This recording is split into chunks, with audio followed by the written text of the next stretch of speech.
Cheating करता है तू, चीटिंग चीटिंग चीटिंग करता है तू।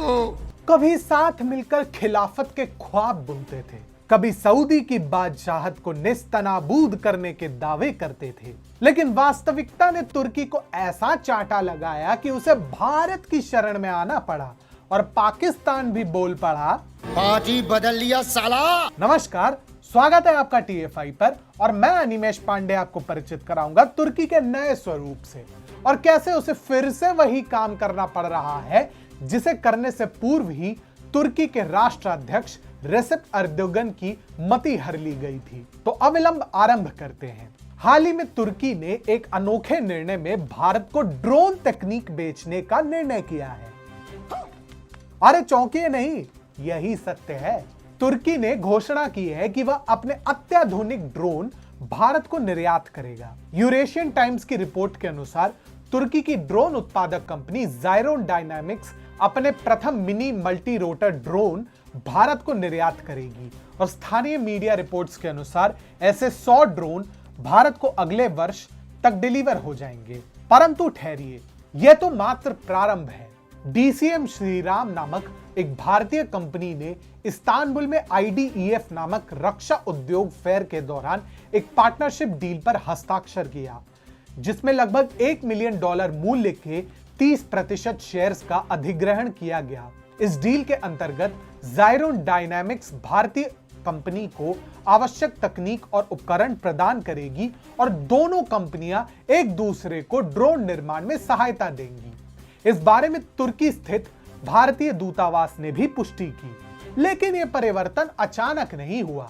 तुर्की को ना चाहते हुए भी वही करना पड़ रहा है जिससे पूर्व ही एर्दोगन ने अपने सनक में भारत से अनावश्यक पंगा मोल ले लिया था। बहुत कम लोगों को ध्यान होगा, परंतु 2019 में जब एर्दोगन ने कश्मीर का मुद्दा उछाला था तो उससे पूर्व भारत और तुर्की के बीच एक महत्वपूर्ण रक्षा सौदा होना था, जो कि इसी कारण से रद्द हो गया था।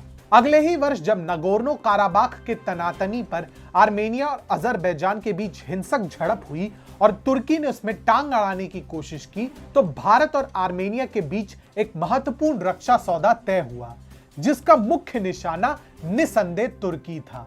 यह वो समय था जब तुर्की पाकिस्तान और मलेशिया के साथ एक वैकल्पिक इस्लामिक त्रिकोण बनाने और खिलाफत 2.0 बनाने के हसीन ख्वाब देखा करता था, क्योंकि सोचने पर टैक्स थोड़ी ना लगता है। परंतु सच्चाई ने मानो यूं कहा, तो बेटा बहुत कुछ समझना है जिंदगी में। आज तुर्की, पाकिस्तान और मलेशिया ने अवश्य एक इस्लामिक त्रिकोण बनाया है। अब वो अलग बात है कि वो कंगाली का त्रिकोण है जिसमें मलेशिया पूरी तरह से शामिल नहीं हुआ है। टीएफआई पोस्ट के विश्लेषणात्मक लेख के अनुसार यदि पाकिस्तान और तुर्की की आर्थिक स्थिति को देखा जाए तो दोनों ही देशों ने व्यापारिक तंगी से ऊपर उठने के बजाय राजनीतिक बयानबाजी पर अधिक ध्यान दिया है।